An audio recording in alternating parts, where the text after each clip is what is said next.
So in March of 2012, we were working on a next generation console game. It was really exciting, but it was a lot of work, and unfortunately, the game got canceled. With these larger budgets, when you crash hard. And for a company the size of Obsidian to have, like a project canceled like that, it had a big impact on us financially.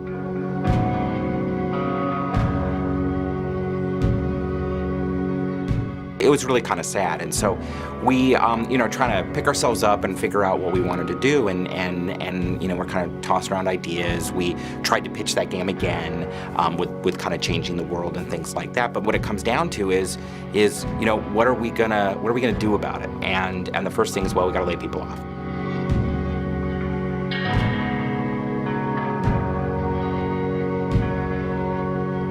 We're watching dozens of people clearing out their desks and leaving. A lot of people who had worked here for years and years. It really sucks in those circumstances because in some cases you have to lay off people who, they're great.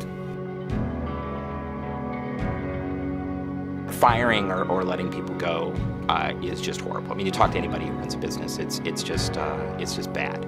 And for me and the other guys that run Obsidian, it's doubly bad because it's a public statement of failure. It's terrible for the people still at the studio as well because, now we don't have a project to work on. That's what we do here. We work on projects. And when you don't have a project, you feel like a lost soul, kind of. But what's hard about it is that when we do a layoff, it's public. People know, all the publishers know, and we lose 2 points. We lose 5 points. We obviously, because it was obviously our fault, because that's the thing, right? It's like, well, we're the company that had to go through the pain, so we are the ones who must have failed. And as the months went by after that cancellation and we still didn't get a project, it got worse and worse and worse. And we kind of had a date in mind where we're like, if we pass this date, then we're basically screwed, because we were basically going to run out of money. Having this happen makes it even harder to go get the next thing so that I can keep on paying the people and keep everybody employed that's still at the company even after the layoff. We were all kind of, just coming to work just to come to work. We weren't actually working on anything. I think for weeks after that, people were just really in a funk, and like I said, we were trying to get back into the rhythm of pitching to publishers and going and talking to publishers, but we had just been burned really badly, and it really made it difficult to go out and have high hopes for what we were going to do.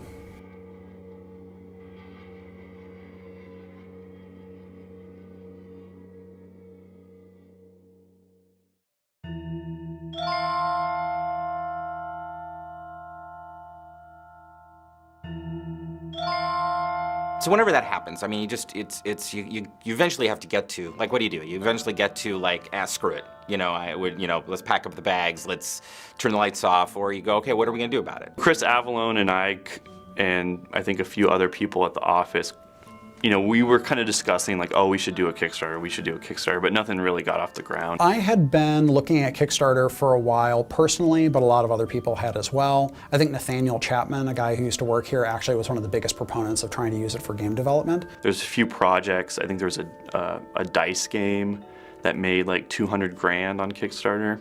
We were just laughing about it. We're like, oh, we should put our game up on Kickstarter. Let's see what happens. If a dice game could make 200 grand, that means that there's something there. And we talked about it, and then Double Fine did the Double Fine Adventure Kickstarter, and that pretty much said, yes, you can do it. Because I think they made like $1 million in a day on Kickstarter. And so we were kind of like, holy crap. It was so amazing to hear what the guys at Double Fine were able to do, just because it was like, wow, we could do this. It reached a certain point where I said to the owners, if I can't be involved in it, that's fine, but we should do it. Like, he went to Fergus and said, we have to do a Kickstarter right now. Like, this is the time to do it, and you should put Adam on the project. And then Chris Parker, one of the other owners here at Obsidian, he came and said, why don't we just tell them to do it? So it was just me for, I want to say 2 months. and I was tasked to put together the pitch and kind of generate game ideas and kind of get all that together. And at that point, it was Adam and Josh talking about it and figuring out what we could do and kind of even off in their own little world for a little while. That day of doom that I was talking about earlier, that day of doom was fast approaching. So we had to hit it out of the park. The first thing I did was kind of got the leads of the studio together. I did a few different meetings, brainstorming meetings. And we're like, you know, we've always wanted to go back and kind of make one of these traditional RPGs. And in one of the meetings, I think it was a meeting with Fergus, Darren, Tim Kane, Josh, and Chris Avalone. I think 3 of us kind of had the same idea. I said, you know, hey, why don't we make a game that feels like 2nd edition D&D Forgotten Realms? Party-based, you make one character, you add companions into the story, like Baldur's Gate.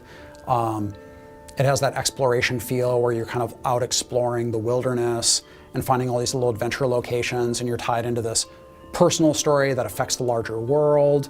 I think people were on board with the high concept idea of bringing back the spirit of the Infinity Engine games. That's another thing with Kickstarter, is nostalgia is a big thing with Kickstarter. A lot of our fans were looking for this type of game. This type of game wasn't made for 10 plus years. And so it was sort of like a double thing. Like, it got us to go make something something more traditional, something we love, but also now something we get to own. So after that PowerPoint presentation, you know, the owners approved the concept of the game. So that was like a 3-week process of coming up with the pitch, the script for the pitch, editing it, and filming it.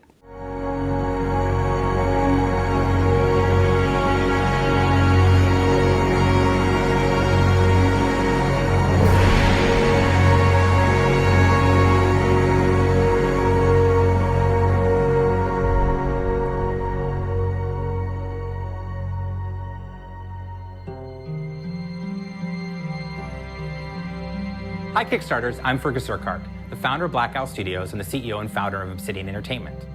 We've spent years putting a whole group of people together who love making role-playing games and are really the best guys on the planet to do it. We're excited to talk to you today about... After we launched, it was sort of like, you don't even know, and I was talking to Brian Fargo about this, and, you know, they did Torment, which actually earned a little bit more than Eternity.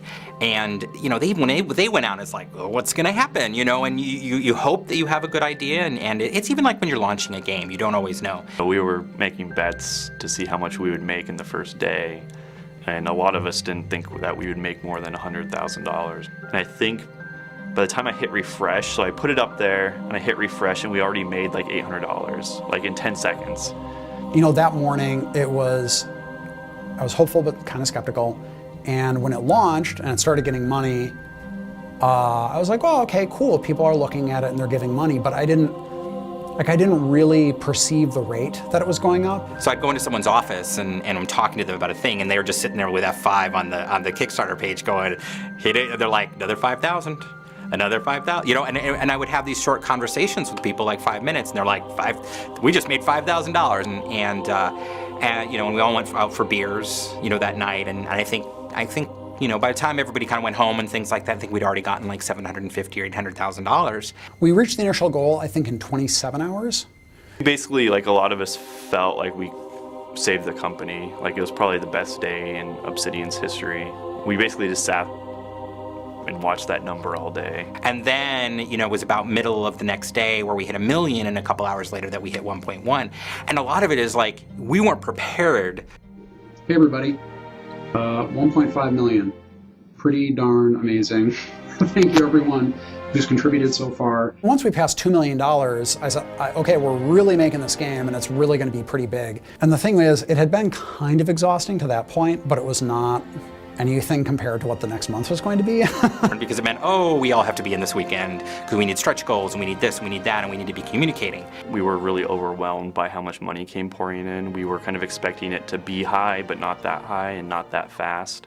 And so people really demanded stretch goals right away. So the stretch goal is a way of saying, okay, this is funded. Do you want more of this stuff? But we did not have those nailed down at all. So the next morning, got up, ate, went to work, and we all just got in the lounge and we're like, okay, I guess people want us to make this game. What else are they going to want us to make?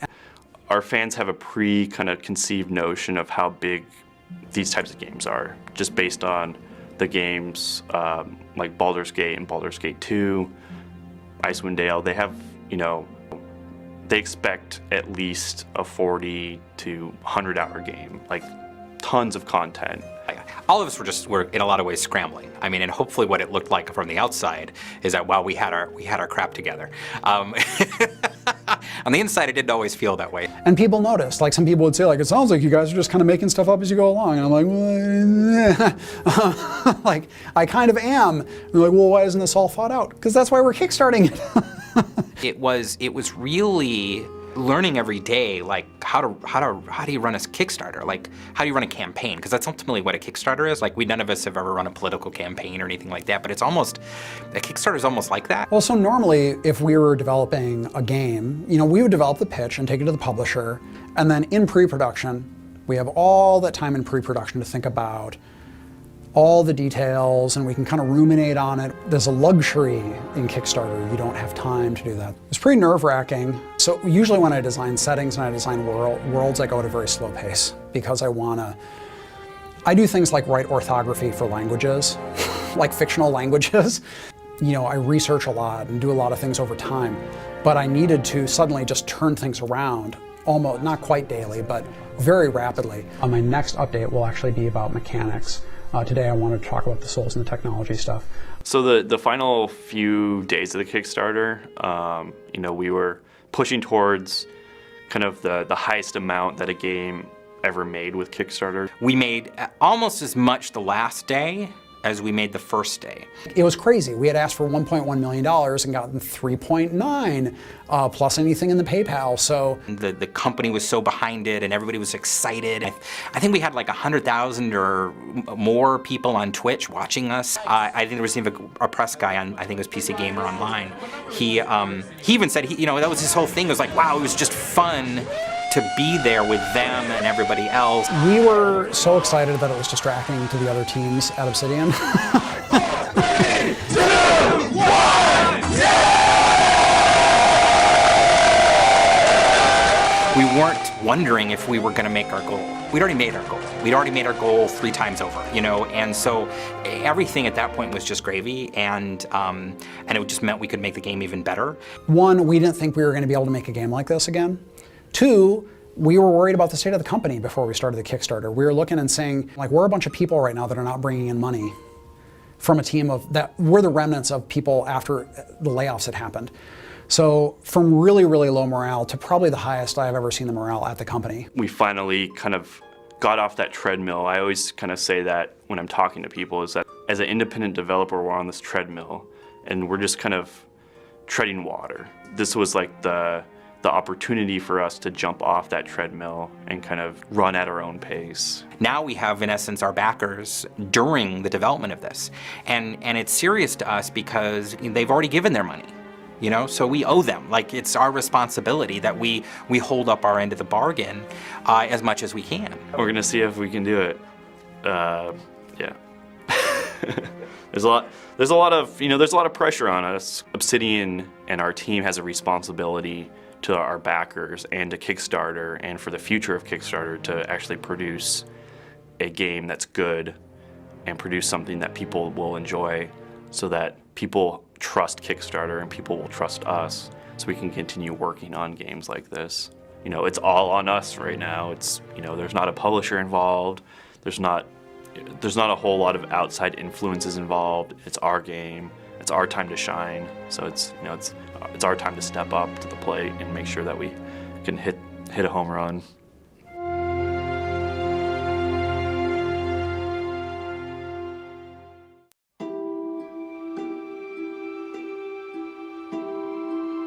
So typically how we make a game is we have a pre-production period and then production period. So the pre-production is trying to figure out how to make the game, and then production is actually making the game. Pre-production on a lot of games that I've worked on has been really abstract or dealing with very high-level philosophical things. On this game, I said, look, we're making a game that is like the Infinity Engine games. It's going to have this sort of a camera. It's going to be fixed. The environments are going to be 2D. You're going to use marquee select with a mouse. and this, it's going to be on this. End of story. And there wasn't really debate about that stuff. Everyone was like, yeah, of course, and no problem. Okay, so we had this really cool screenshot that we rendered. Now, how do we turn that into the game? Now you need to fold it back up into a development process, which is, okay, so you guys need to define what is that first prototype for the game that we're gonna make, and based upon the resources you have now and the resources we think we're gonna have, you know, can you make that and when can you make it by? And so what we've done with Project Eternity is we've kind of scheduled it out in multiple prototypes, and we're trying to prove to ourselves that we can actually build this game. And not only to ourselves, but to the owners as well. And so we're trying to keep the team as small as possible.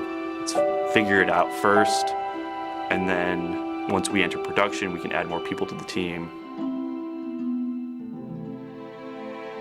But the team size at the end of the day, when we're at full production, is still going to be really small. There can't be kind of 3 producers, you know, there can only be a producer. There's going to be 1 guy doing, or 1.5 guys doing character animations and not 5. And that's really how we have to manage it. For some of us, it's not that different, just because that's what we used to do. One of my first games was a game called Shattered Steel that was made by BioWare.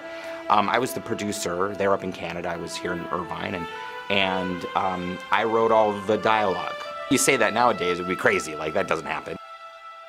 But I guess that's what Eternity is. It's kind of going back to, like, we all gotta wear different hats. I think sometimes when you have these huge teams, like, you think that to do anything you need a huge team, and you don't. So on the creative side of things, we have George Zeitz, Chris Avalone, and Eric Fenstermaker, and they are responsible for the story and the creative lore part of the world, and they're also going to be writing the game.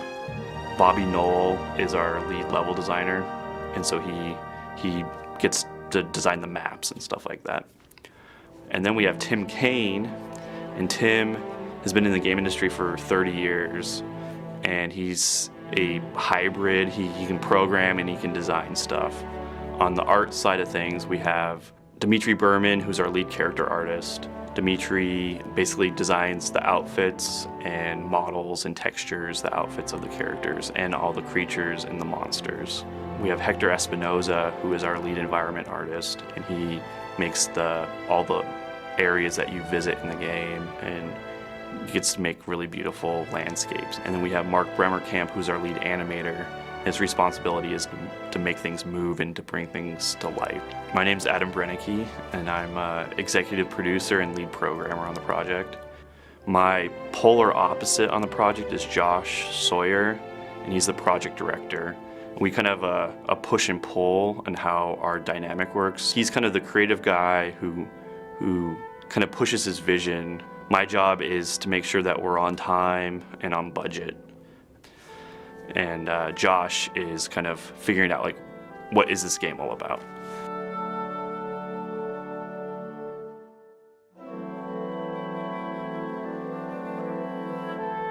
I want to make a game that captures what I feel were the best elements of the Infinity Engine games. I want to have really beautiful, unique, dynamic environments.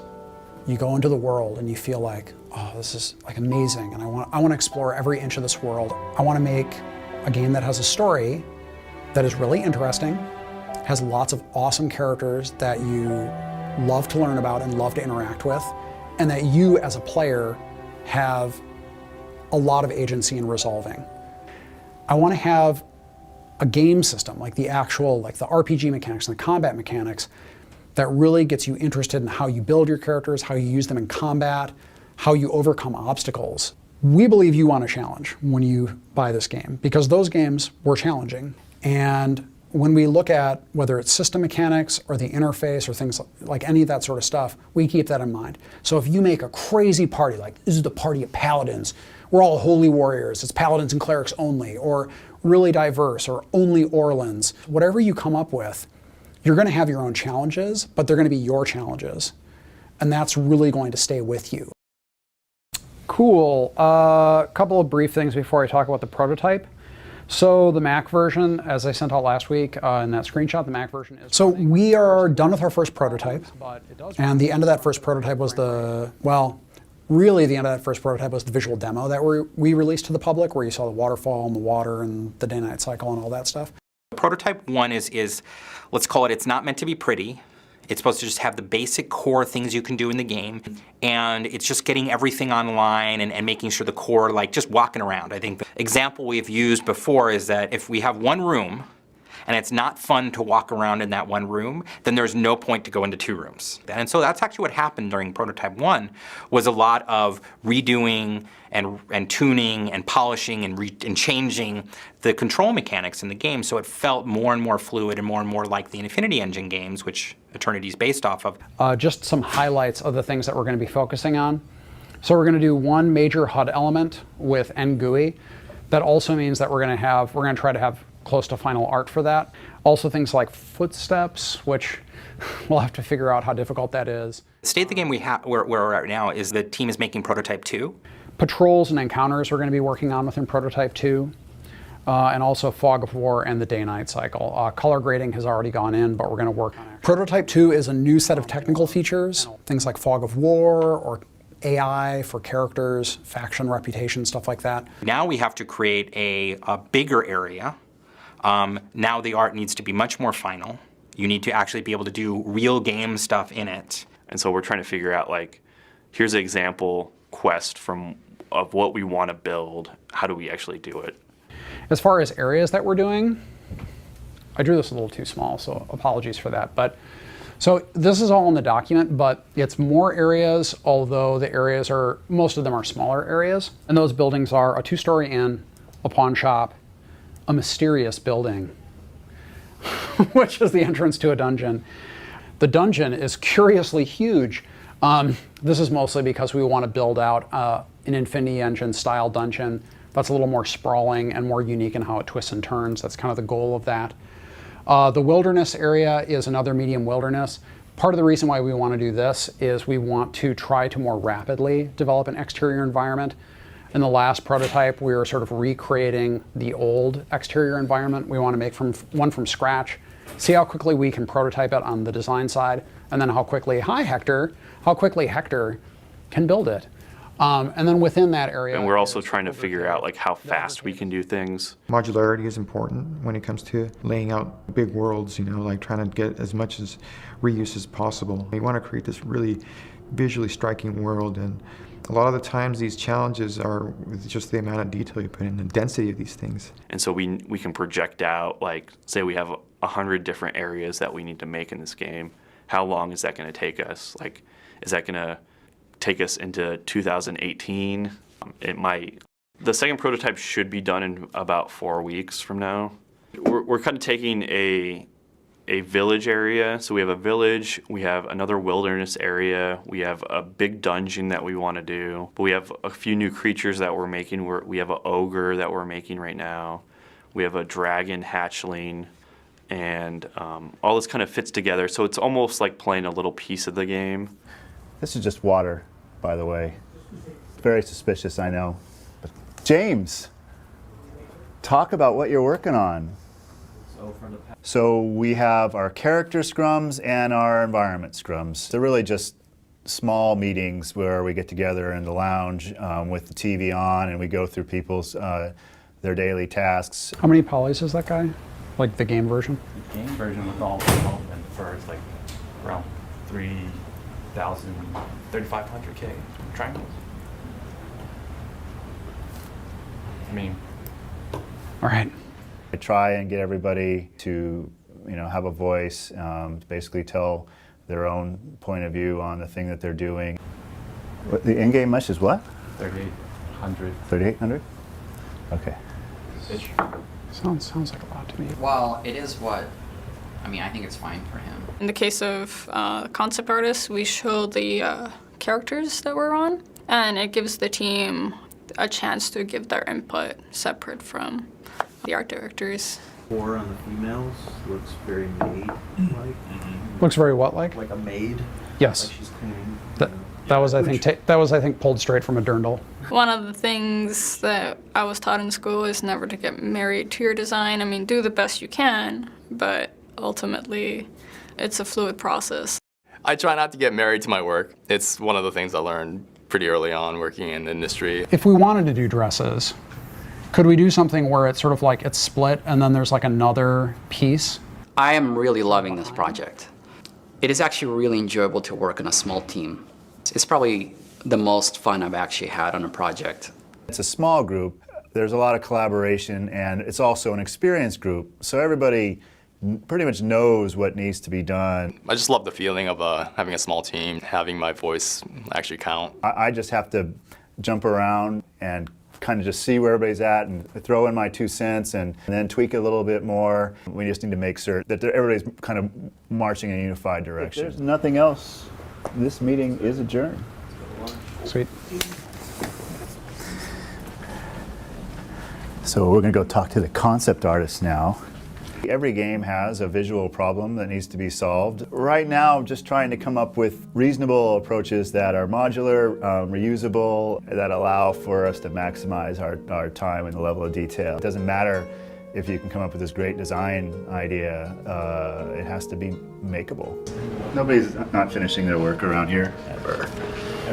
When you do have a tighter budget, you just kind of have to narrow your scope and just be a little sharper. We're basically at the midpoint of prototype 2. We are designing the first wilderness area.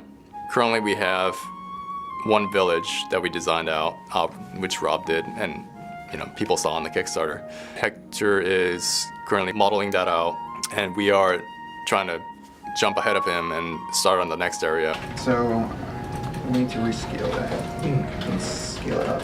It feels good, right? Like as a whole building. I'm thinking just doubling the width and depth to do it. For environments that I'm doing right now, I started with a little scribble, but eventually I have a painted up concept of what the final should be based on what I get from Jorge. The designers will block in the level. They'll give me the general lay of the land, and at this point it's like very crude, like polygons. So my job is to translate that spatial information and make it into something with a little more fidelity that the environment modelers can actually go off of, so basically taking the visuals to the next level. These are, they're gonna be the 80-year culture. For characters, I would get a brief description from Josh. Sometimes it's very detailed. It was fun trying to differentiate each culture visually so that at a glance in the game you'll be like, oh, this guy's probably from 80-year. I'm trying to get the first read to be very distinctive. Yeah, it's gonna zoom out. Let's see what happens when they get really small. Right after we do variants, we'll sometimes pick the shirt of this one and put it on the pants of that one. And then if that gets approved, we'll do the painting. I think I would encourage you to maybe reduce the presence of the scale mail. We still have a rough line work so that the modelers, when they do model a character, they actually know what's happening, as opposed to it just being the nice, loose, brushy paintings that you see. Because they have to interpret what the textures are, what is the shape looking like. With line drawings, it explains everything. Probably need to schedule a couple days to clean shit up. I'm in charge of our characters in the game. Usually we start out with a concept, which the concept artists produce, and then we take that concept and we start building it in 3D. We'll build a 3D model. First we create a block out, which is kind of basic silhouette mesh, like the proportions and the feel of the character. Once we're happy with that, sometimes we put it in the game and just see how it looks in our world from our camera angle. And then we finish the character. We texture it, put the colors on, put shaders on, which shaders tell the character how it interacts with the environment. I work directly with Mark Bremerkamp. He's our lead animator. And I work with Mark, making sure the creatures basically play well with the rigs and they're skinned right. And Antonio Gabella, he's our technical director, basically. He makes all the rigs for characters and creatures. That involves also a bunch of different tools that we add to the mix, and I'm pretty much the only one doing those tools. Animation tools, character exporters. Being a small team, we can't really use what we used prior, We have to come up with a solution, And there's a couple of unique tools that we created for Eternity. We bind the mesh to a rig, which they then use to animate the creature or the character. From then on, it's in the game. And we continue tweaking them until the game ships, honestly.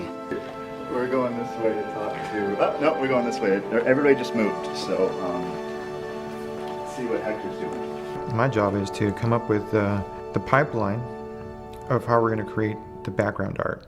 Well, let me ask you this. We can come back to you. While at the same time delivering on the visual style that is needed for the game. There's also a lot of prototyping initially of how we build out the levels and the areas in hopes that we can figure out, what can be reused a lot, so, we don't have to make a lot of unique assets. We've shown the world some of the innovations that we're going to employ.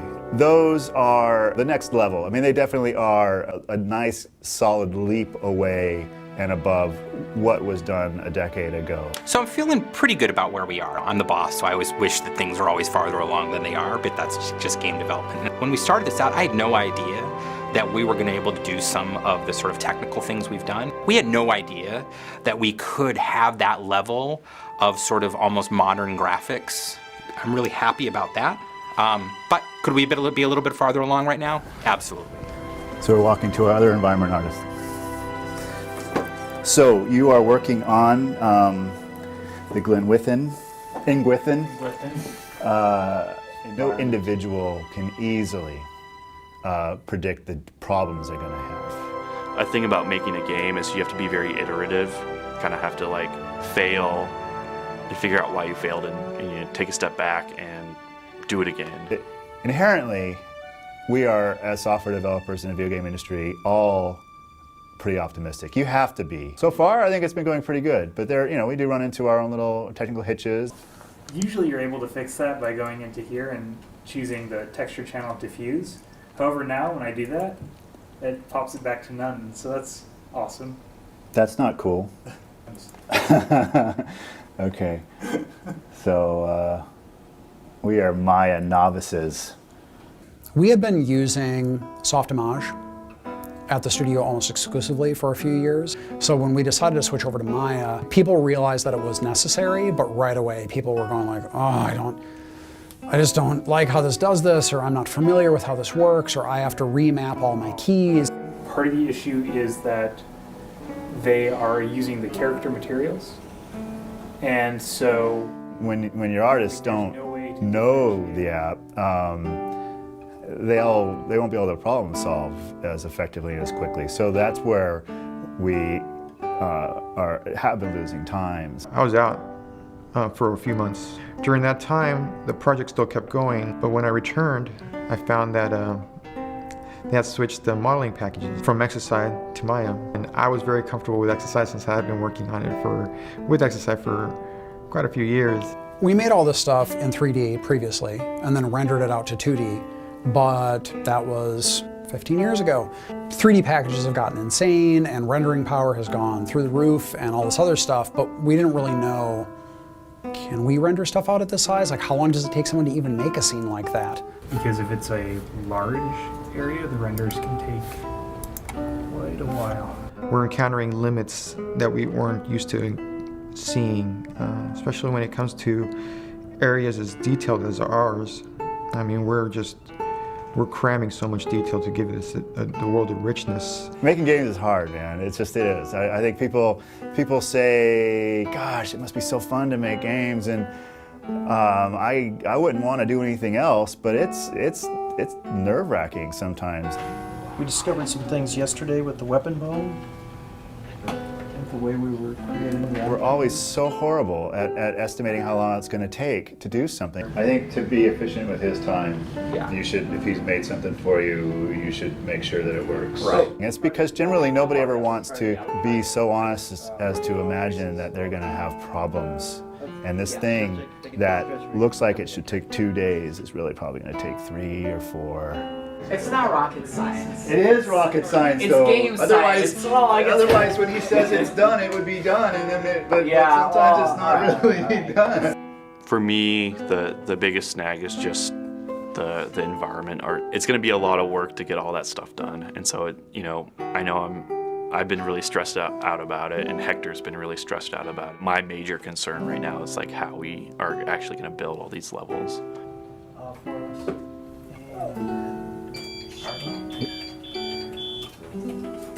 Alarm! Alarm! That's starting. Quit. Save your work. What is up with this? I don't know. Power goes up for 5 minutes. It's the rules of Fallout. No power equals. When the displays are attached to the UPC, it drains the power quicker. So often they're not attached, but the computer is on, and you have five minutes or more to to save. So Fergus just paged everyone in the company that we can go home for the day just because we can't get any work done today. You got to have power to make games, and we don't have any power today, so we're not going to make games today.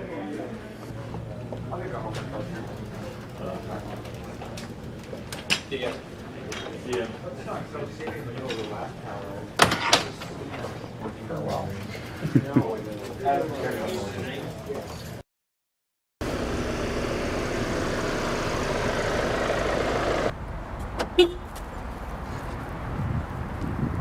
What we do after prototype is we create a vertical slice. And what that really is meant to do is it's to take all the technology and sort of the foundation we created with the prototype and now go and create what will hopefully be like a final level of the game. So we connect technology with actual gameplay and assets and everything else. If we do have to have this in, and I'm not even necessarily disagreeing with you. Like, sure. I think a basic cutscene system is like essential to the game, right?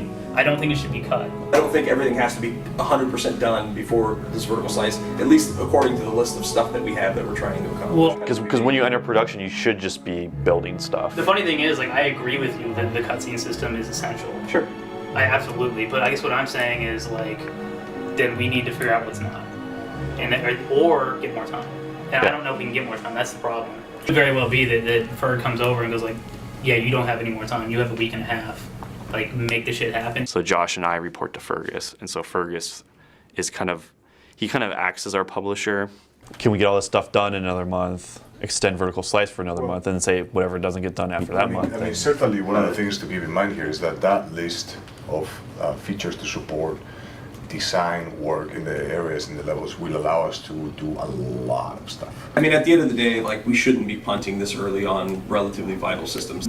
The team is ramped up relatively slowly due to staffing issues. You know what I mean? My guess would be that there are some things that we can punt on. If you talk to Ferg about it, I'm sure that he would probably agree. As a producer, nobody likes what you do. You know, you're the guy that has to sometimes be a jerk and go like, "Hey, this really cool thing that everybody wants in game, we can't do it." At the end of every single game, we go through and we go like, "Look, we really need to cut back on our scope."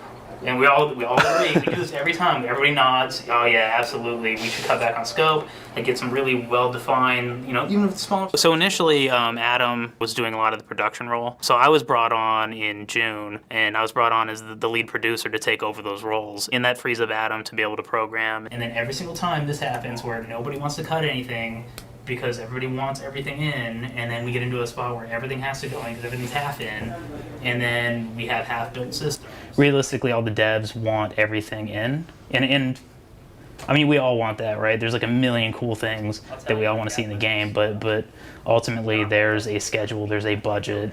I know I'm being a dick here, but like, we need to really lock this down. We need to know exactly what we're doing. We need to have these things in place, or we're not done in pre-production. Cutscenes is kind of a big system. It can kind of take multiple weeks of programmer time and designer time to get a functioning cutscene system done. And so it's kind of scary since we're a week out from finishing vertical slice right now and we don't have a cutscene system. We have a week left. X amount of features need to get done. We don't have that much time to get them all done. If there's something that's not done by the time that we hit production, that is more likely to get on the chopping block. There's always going to be some hiccups in the vertical slice process since we don't have a publisher. A lot of times you'll do things to make the vertical slice prettier to impress the publisher to move into production. You end up hacking a lot of things in. I don't know if you've heard that term yet, but hacking things in, it's not the way you want to have a particular system or a way of doing things for the final game because it's inefficient. Ideally, you do want to have a vertical slice that does feel like a final representation of the game, but at the same time, if you're implementing things that are going to put you behind schedule just to make it pretty and hack things in, we try to avoid that. And to be fair, it's actually something that I talked to the interns about just the other day, about like, do they understand the difference between hacking something in and doing it the right way, and mentoring them a little bit, because a designer, by definition, will figure out how to get something done, even if the programmers or the systems don't support it, but it's not always the best thing to do. Cool. Thank you, guys. Thank you. Here's a healthy list of stuff. Yeah. All right. Yeah. Good times, huh? Good times. There's a lot of stuff. Lots of things to do. It was like a gray badger. He drops the big stone in his hand that he's been threatening you with, and he looks inside of it, kind of turns it upside down and shakes it a little bit, reaches inside and pulls out a... For Pillars of Eternity, one of the things that we did was I actually set up a D&D game that we would play at lunch. I thought it was something cool that would get the creative juices flowing for some of the team members and whatnot, and it was kind of fun too. And it's pretty funny as we would do it. Sometimes I can't believe we're playing D&D at work. You wake up in a cave. Awesome. Right in the middle of that. First time. Right in the middle of that cave. Same cave. Yeah, it's the same cave that you guys. So this is the big pile of silver. Yep. Okay. Where's everyone else? Why am I on a pile of silver? One of the things that I think is important when designing what we've been calling somewhat an old school RPG is to make sure that we're looking back on some of the predecessors, the things that inspired these in the first place. Particularly the older school games like the IE games were really, really inspired by tabletop sessions. When you're a GM, you're essentially a game designer. If you're creating anything on your own and just using the rules of whatever system you're using, you're essentially being a level designer. I'm a level designer, so our job is essentially to take the work of every other department, whether it's narrative design, systems design, artists, animation, and bring that all together in a cohesive experience. You know, 4th, 5th grade, D&D was kind of like the thing back then. Even my parents didn't like it. I think my dad even threw away my monster manual because it had like devils and demons in it and things like that, and we're like, yeah, that's cool.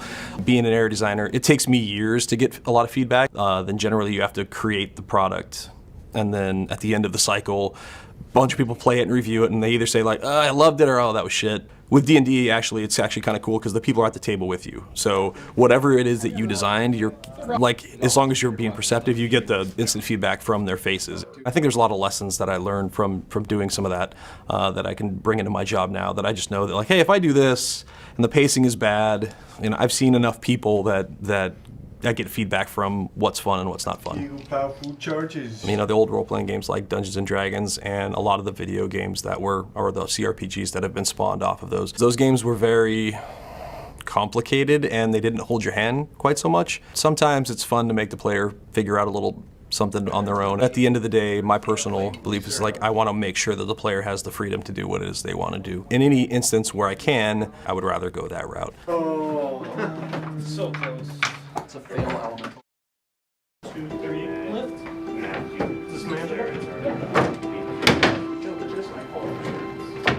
We were a little concerned leaving vertical slice that we wouldn't be able to get up to speed, like to real speed. We want to move even faster, but we're getting there, and our staff has gone up a lot. So we have 4 environment artists right now, and that is huge. And we're developing a library of assets that help us generate new areas very quickly.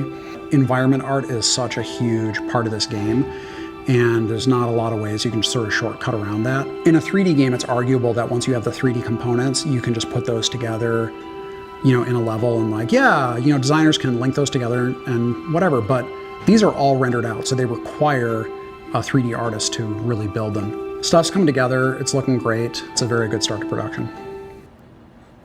If you guys didn't know, we're trying to release the backer website. So what I want to do, along with that backer site, is release a teaser video. So it'll be like a teaser trailer. So right now we're making this teaser trailer showing actual gameplay, actual game.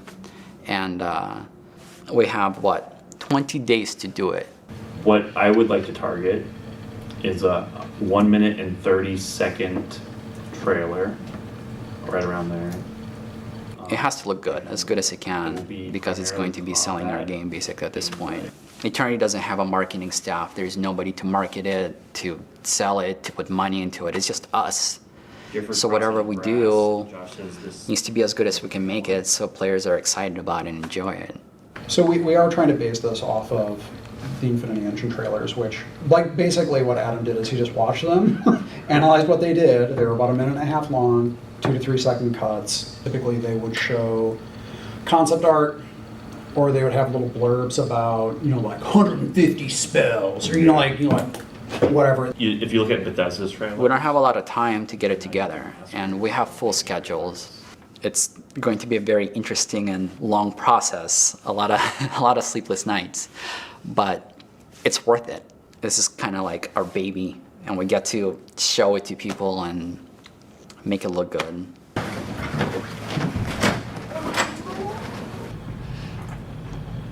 Compositing the trailer in After Effects, and it consists of some footage made specifically by us and some concept art that we're gonna show. We're saving the logo for the last because there's been some back and forth about it, and we're trying to figure out the proper way of showing it or revealing it. So it's the last part of the trailer. So it's not quite done yet, but will be done very soon. How much more work do you have on it? Just gonna refine this lower area and give it a better frame for the backing of the text. We already passed the year anniversary at the start of the Kickstarter. By the time we showed the trailer, we'll be at about the year mark of the end of the Kickstarter. And if we're showing a trailer, let's get a name. even to just get to Project Eternity took a good month of debate. Most projects, the public doesn't know and that the project exists. In this case, though, we essentially said, we're making a game, and it's this code name. It started off with an email from Josh, and he had a lot of rules with it. I said, okay, so here's a few things. Keep Eternity in the title. Don't use the word reckoning.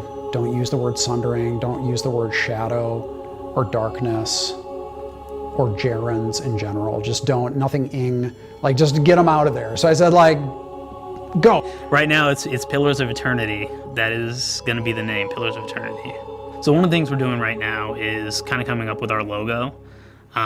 It seems like it'd be kind of like an easy process. The thing about it is it's one of the most complicated things. It's just hard to get something that's so simple and perfect and really encapsulates what your product stands for. It is a decent amount of pressure, particularly the artist who's currently involved in it. Currently, Kaz is doing all the rough ideas. Usually, in a traditional publisher-developer relationship, the publisher has a certain amount of money set aside, as well as a graphic design team that would do all this. But in this case, we have to do it ourselves. I was like, that doesn't sound right. My fault. Good here. Right here.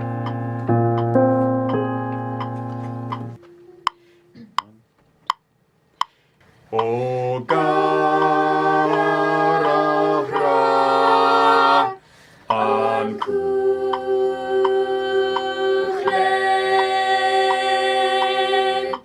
Awesome. Want to try it one more time from the top? When I knew we were going to do the trailer, I really wanted it to be something special. So I sent an email out to the company and asking for volunteers, and I was able to assemble a small ensemble of musicians.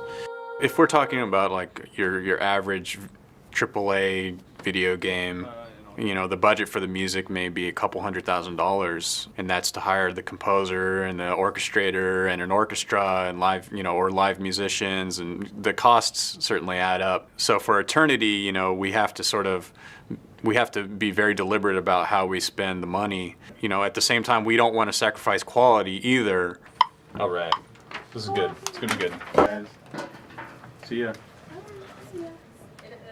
A lot of times for music for video games, you'll want to bring in live musicians whenever possible. Sometimes it's not always possible because of money. Obsidian's a pretty big place. I figured there had to be some musicians who worked here. I really wanted to play. I hadn't had a chance to play my violin in a while, and I wasn't expecting so many other musicians. And it was the first time that I played in something like 10 years. A lot of people learn music when they grow up, You know, it's something that they don't really follow through as a career, but they still do. I've always kind of liked the way that the lobby outside in front of Obsidian sounds. It's kind of a big marble room, so I thought it'd be cool to record the musicians in that room. Definitely not very conventional recording space, but it sounds good. One of the reasons why I wanted to use choir and wanted to use real people is because we could sing words. When you use like software libraries and sample libraries, realism is sort of a difficult thing to achieve, and it's always faster to get a realistic sound when you just use live people. So we had a choir, we had a string quartet, and we had a French horn player. In the choir, we had Josh Sawyer, who's the project director for Project Eternity. He sang tenor in the choir. Josh is a really cool guy, and he's got many talents beyond directing projects. And you know, I sort of came to him and I said, "What if you write lyrics in an ancient language that is in the setting of the game, and so that we could sort of have this deeper connection within the music?" There were some very specific pronunciations that we had to use that were inspired, I believe, by Welsh dialects. We got down to the etymology of the words. It sort of makes it seem real because it's based in reality. It's based in stuff that, you know, already exists.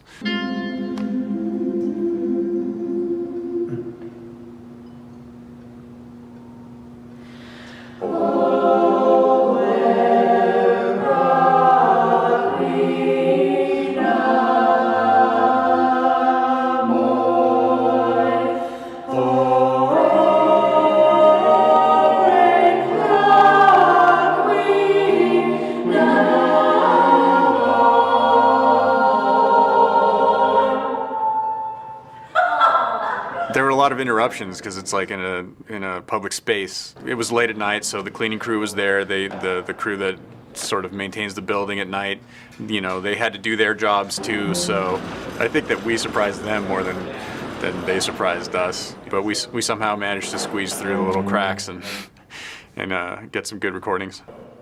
The music was kind of tricky, and it came together sort of late, and everyone's got jobs and they've got other commitments that they've got going on, so there were some pieces of the music that we weren't able to rehearse as much as others, so I had to do a bit of editing to kind of get it together. There was a difficult part with my violin. I had to do one section with really fast triplets, and normally the music goes through the entire page and it's all extremely fast, and I had to go through it line by line because trying to play the entire thing like kind of made my fingers trip over each other, and it was pretty challenging just because it was so fast, but he made it work, and yeah, it sounded awesome.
So we're coming into the holidays, and it's been a pretty good year on Eternity.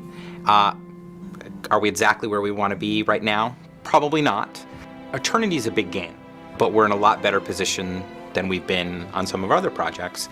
I've been working in the game industry for about 10 years now, so I'm kind of used to it. I do this because I love it, so I don't really mind the long hours. Usually what I do, just to keep sane, is I have a lot of like scheduled activities throughout the week. I've learned throughout my career that that's kind of a good way of working, to keep a good balance between work and life. I play a lot of soccer, and I've been doing this for a long time now, and it's a chance to kind of get outside and have some fun. I just work up until 9, so I get in the office at like 9 a.m. and I work until 8 o'clock at night and just head to the game. And I usually put in about those hours unless I'm here or going to a hockey game. We used to have an Obsidian team about 5 years ago. Josh and I played on the team, but we didn't have enough players, so we stopped doing that. I know people watching this will make fun of me because I don't tie these the right way. I keep doing it. Haven't gotten injured yet, so as I'm getting older, I'm getting slower, but I'm keeping up with the guys, so it's been pretty fun. Except for today when it's like super freaking cold out. It's not so fun, but hopefully when I start running around, it'll be better. Good ball, Randy.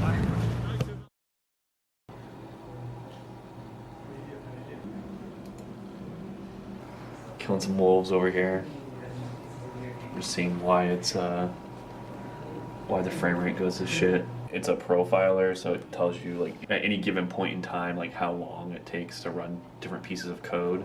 When it starts spiking up this big block right here, that's where it's bad. I'm just checking some of my code that I've checked out, that I've changed recently to see if any of that is causing the game to slow down. So right now is the end of May, going into June.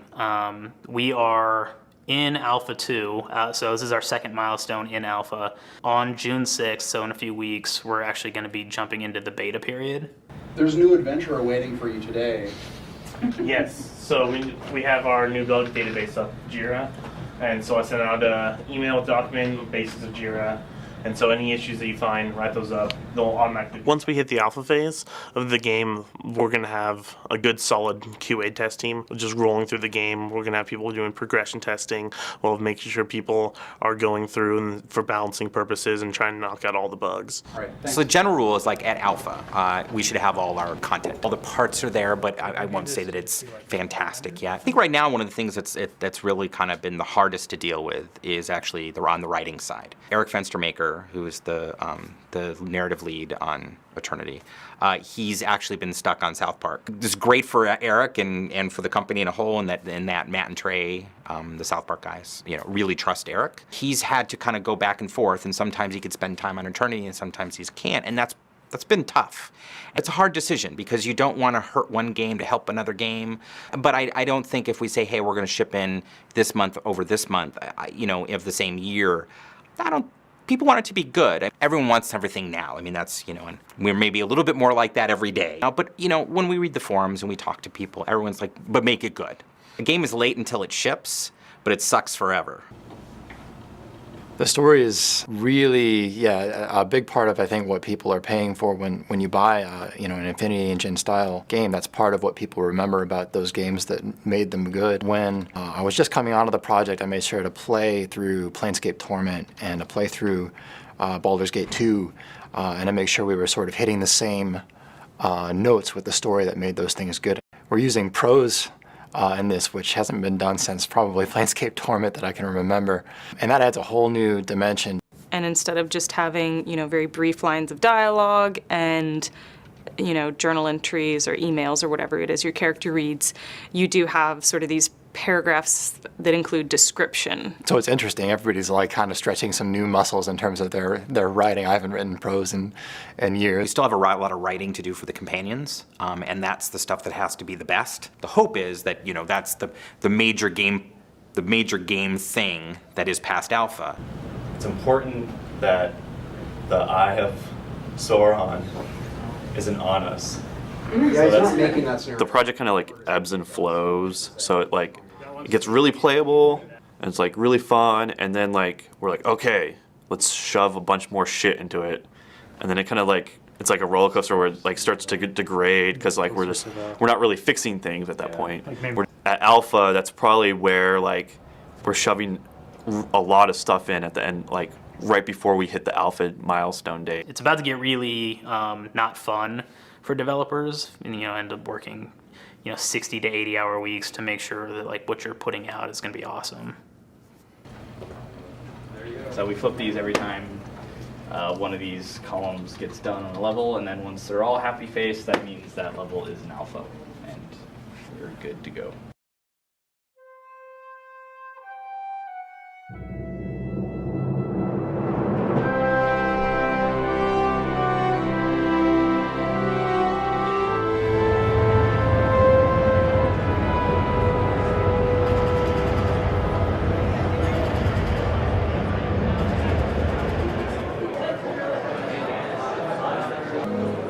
I'm just waiting for David to give me the all clear.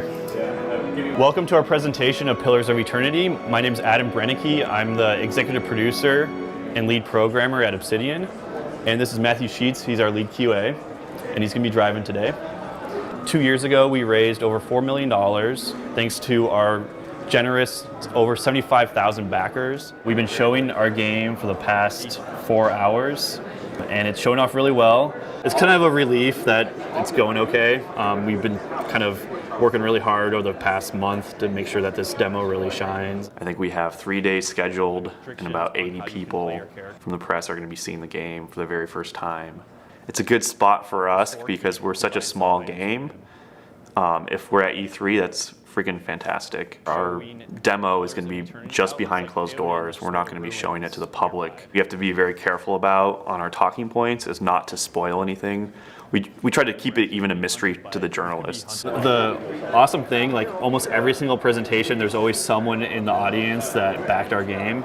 And so that's been a really cool thing too, that not only that they're covering the game for their work, but they're actually really, really invested in the game as well. So we pause the game right now, and we can give orders. For example, we're going to cast one of our wizard abilities, which is a ability called Ghost Blades. So Pillars of Eternity is a classic style fantasy role-playing game. We've taken our inspiration from... I personally dislike showing games at E3.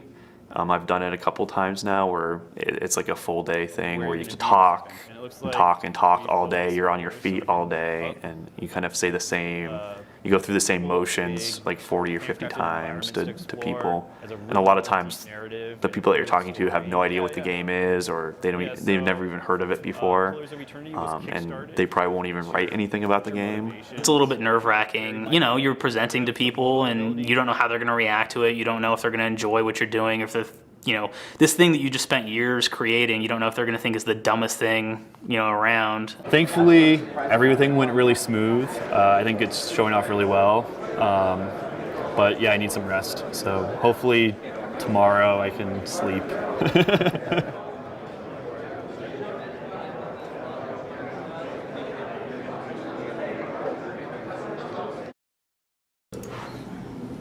Actually, I can open it real quick.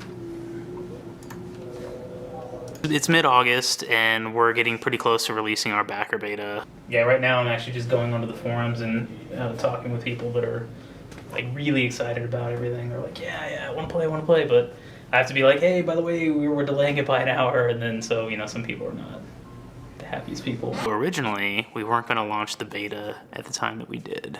So we knew that we were going to be showing Gamescom. It's a huge, huge show. It's in Europe. A ton of our backers are in Europe. We didn't believe that we could show it there without making it available for people to play. And if we made it available for people to play, felt like it was time then to put out the backer beta. We would have liked to have like maybe a few more weeks to kind of polish things up. But yeah, so we kind of did like a little bit of an early release. It was probably like 2 weeks before we wanted to ship it. The state of the beta when we first launched, it was kind of rough. We weren't really surprised that a lot of people were very critical. We knew that there was still a lot that needed to be done. There were definitely areas that we wanted to target to fix. It felt like pretty good to play, but there were also a lot of frustrating elements to it. But even as Adam and I were playing it, we could recognize like, oh man, this interface problem is so annoying. Like this pathfinding bug is so annoying. This inventory bug is so annoying. This character stopped moving. That's incredibly annoying. So there was this collection of small things that were adding together to make the experience really frustrating. We knew that there were some big bugs, especially with the AI system. We said like pathfinding, player input, feedback, AI, these are all things that we know we have to work on. So for the most part, people seem to like especially the aesthetics of the game. They like just the general vibe of it, like it feels very Infinity Engine-like in many ways. But there are other things that were very frustrating, and so we knew we needed to get on that right away. It's nice that we were able to put it out there when we said that this is the day we're going to put it out there. We put it out there on that day. And it's nice that it's early enough that we can get feedback from people. I think that's, for us, that's the most important thing. We like to have those discussions as early as possible so then we can discuss changes and actually do things. It was a little bit hot going out. At least we can do something about it and get good feedback.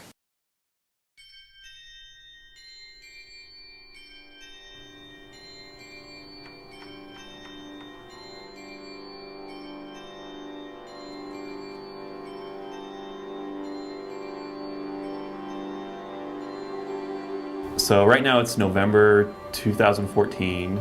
We delayed the game a little while ago. Right now we're trying to finish the game, trying to wrap it all up. We've been working really hard, late hours recently. Right now we're primarily bug fixing. Me being the lead programmer, I get a lot of the crash bugs and we have to go through those. And right now we're looking at like 1,200 bugs, I think, open right now on programming.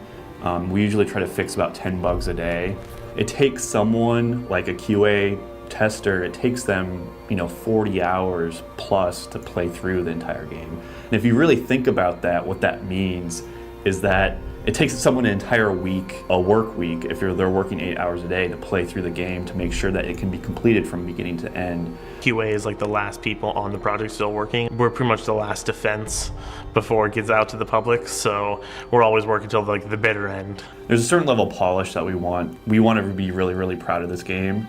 And the good thing is we don't have a publisher like breathing down our neck to ship by Christmas. We felt, based on backer feedback or our own internal feedback of playing the game, that it wasn't quite ready to go. This is our first IP that Obsidian owns. This is the first title with this IP. We don't want to ship something that tarnishes the IP that we've created. And we're always a little worried about our reputation from the standpoint of having a game that's really finished when we release it. When we're kind of known for something, people gravitate. It's human nature, right? And so when Obsidian releases a game, there's this concern that it's going to be buggy. And a part of it is our games are big and they're complicated and complicated in different ways than other games. So that's not an excuse. I want to make things that people enjoy and are not frustrated with. I think we're doing better at that with games that we've come out more recently. The frustrating thing when the game is really buggy is that it's almost like you don't know where to start.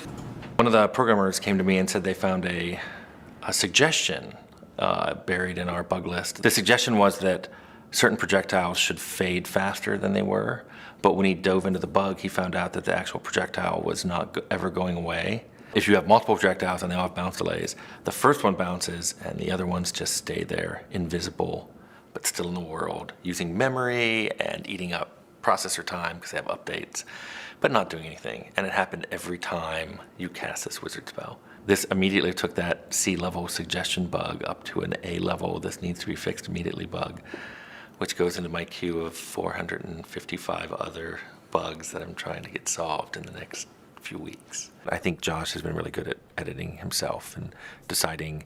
We have a few abilities of a certain type, and it's just not working out. It causes a lot of bugs. It doesn't play well, and he just takes them out. Like, so we have areas, we have quests where we go like, this quest is just fundamentally, it's never going to get better. Like, it has a lot of fundamental flaws. We just got to cut it. And the sooner we do that, it saves so much time for other people, and they can focus on the stuff that can be saved. Until I really feel it's worthy of going out, I have to keep saying, like, this is not ready. These things need to be fixed. People are going to be pissed off if they see this. There is just a tremendous amount of content in this game. I felt like we were keeping things in check, but it's just grown. The second highest game would probably be Neverwinter Nights. For whatever reason, Eternity ended up being a lot larger. And now we're putting in a lot more time now. It's actually the most rewarding phase. And it's the phase that I enjoy the most. Everything is sort of created, and now you actually get to take it to the next level and make it look really nice. If we don't get this phase, which has happened in previous projects because of whatever, it always sucks. We've only got a couple months left, and it's time to start wrapping it up. So I've shifted over to music writing mode right now. We worked with an orchestrator. His name was Ryan Humphreys. We were fortunate enough to be able to record some live music. We found an orchestra that came pretty highly recommended, and they were based in Budapest, Hungary. Because of the time difference. Our start time was 4 in the morning here, and their start time was 4 in the afternoon there. And I'm there with my coffee in the morning and bleary-eyed and trying to Skype to them, and the conductor would get our feedback, and we would just talk back and forth that way.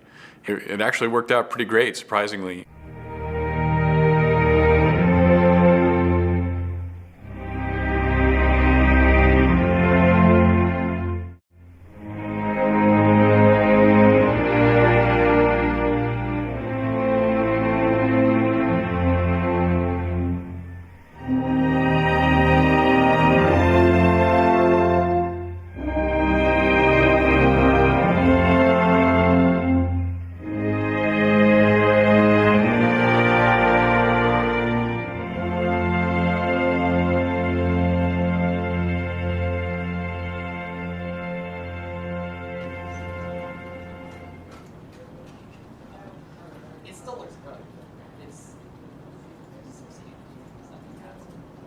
Right now I have 151 bugs.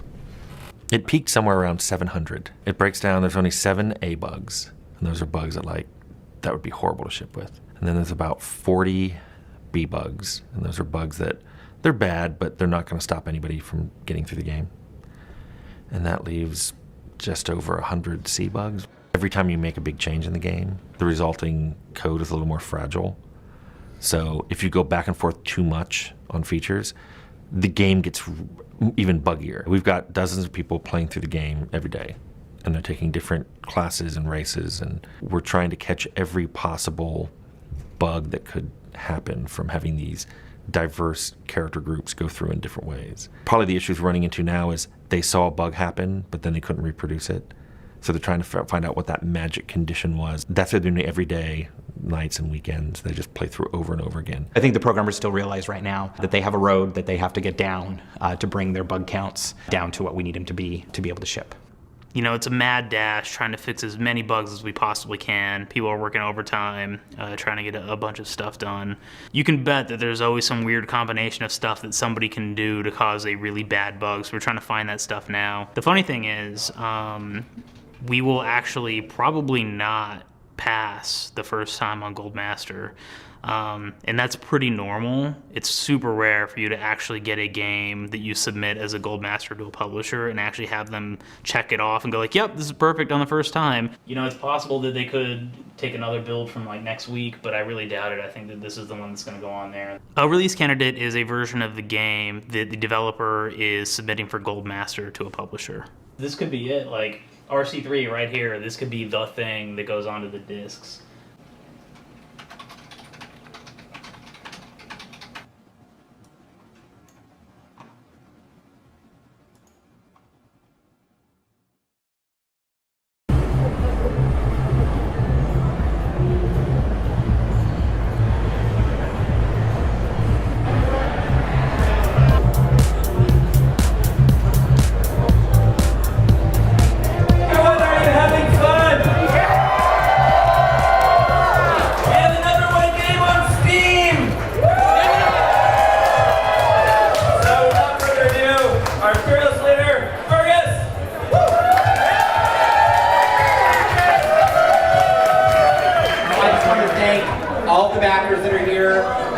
Everybody from Obsidian.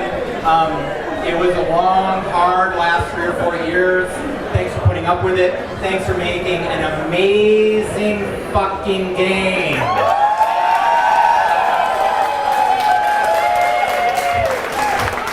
And just to kind of cut this for a few people, I want to thank Adam here.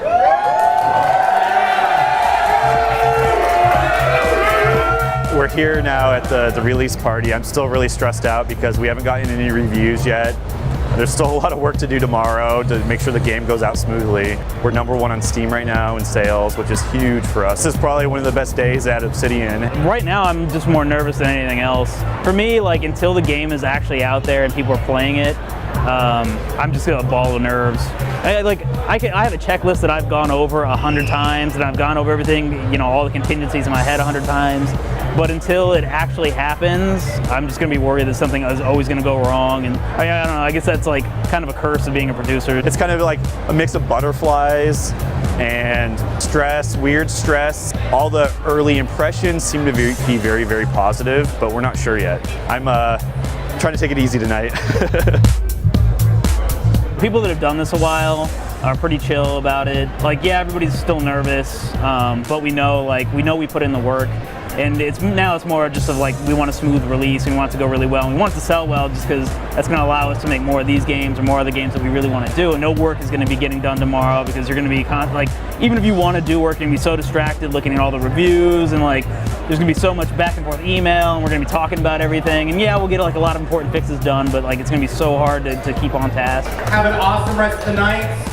Download Attorney when you get home, and play for the next 100 hours. Thanks, everybody. Thank you.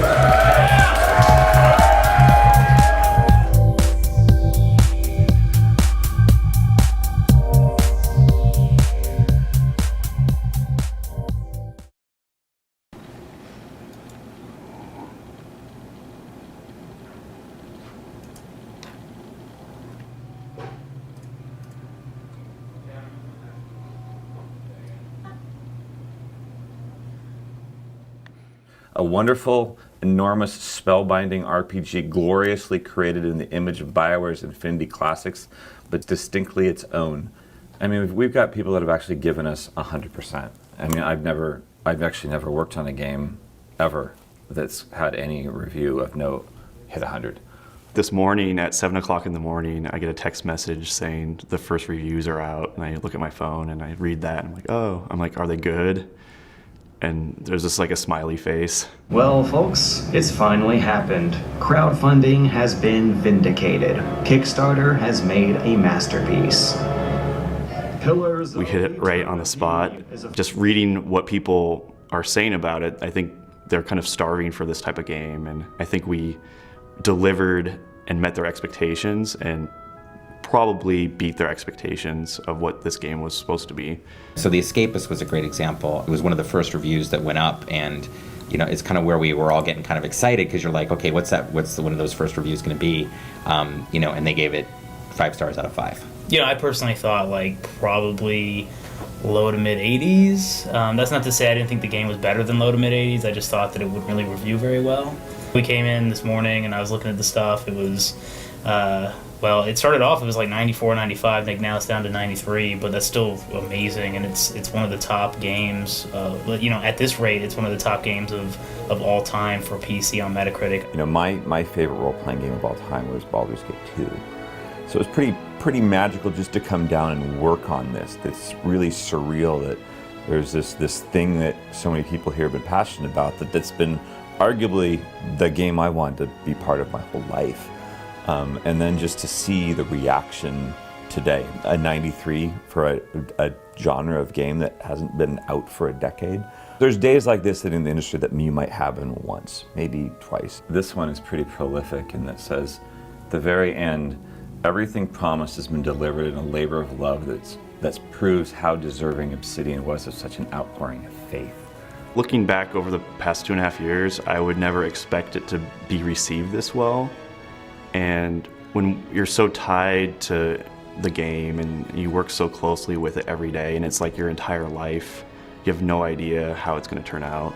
You kind of have a feeling that you have something special, but during the game's development, it's a roller coaster ride. And just working so hard on this game for the past 2 years, today is a relief. If you told me the game was going to, if our early Metacritic scores were going to be over 90, there was no way that I would ever believe that. It's pretty freaking amazing.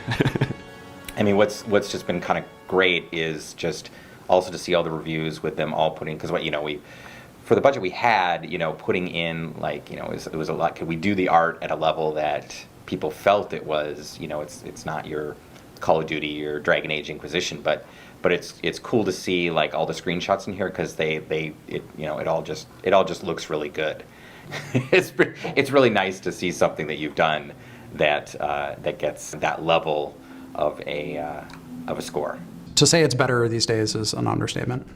We're able to breathe now. Like it's like, finally, like we can kind of like just relax and let go, especially for a night. I think just the sense of morale is a lot higher because we were able to make something that we really wanted to make and make it on our terms and talk to the fans and get their feedback. And like the office is crazy right now because everyone's just smiling and giving each other hugs and high fives, and it's pretty cool. We made the game that we wanted to make. We made the world in the way that we wanted to make it. And I feel that we've delivered something that captures the essence of the games that we were trying to emulate. We wanted to make a game that people felt like this was a modern incarnation, or it was like a modern throwback, if that even makes sense, to the Baldur's Gate and Icewind Dale and the Infinity Engine games. And every review that's come back is like, that is absolutely what it is. You know, when that's the thing that you've underlined and said, we're gonna go do that, and you do it, I'm proud of that. I feel like we really succeeded with what we set out to do. Being able to work on our own intellectual property is extremely fulfilling, but it also means that we have a lot more freedom in the future to do stuff with that intellectual property. That's something that I think every independent developer wants to be able to do, but it's very difficult to actually do that with a publisher model. I know I keep on returning to the same thing, and I think the most gratifying thing is getting to make something that you own. And if there's anything I could ever tell anybody about whatever they might want to do in life, I think that is the most amazing thing, because you get to have something that it's like your own Lego set that now is mine. I can go build it in a different way, and I now can build it this way, and I can do that. I can have my lemonade stand. I can do all these things. Because you not only get to point at it from the standpoint of I made that, I both made it, I own it, and I get to do a whole bunch more cool things with it. And so in life, anyone who can be able to do that, do something, and have it be theirs, should do whatever they can to make that happen. For a lot of us, we've never ever been able to work on a sequel to anything that we've actually done. We work on a lot of sequels, but we've never been able to work on a sequel of our own game. Especially at Obsidian, we've never done that. So now it's another first for us, as we get to do a sequel to a game that we've already worked on. And being able to have that same team work on another project and keep the team together is going to be freaking awesome, and I'm really looking forward to that. We have a lot of grand ideas on how to expand the world, and now this is our own IP. We can do a whole lot with it. Often when we're working with a publisher, by the time the game has come out, we've already moved on. This is very different in that, like, today was talking about, what are we doing with the expansions? What are we doing with sequels? What are we doing? And, our publisher Paradox is here, and they're excited. They want to know everything that we can do. We're already starting to plan out the next thing and getting the ball rolling, because you don't want to waste any time, right? It's like the start of something rather than the end of something.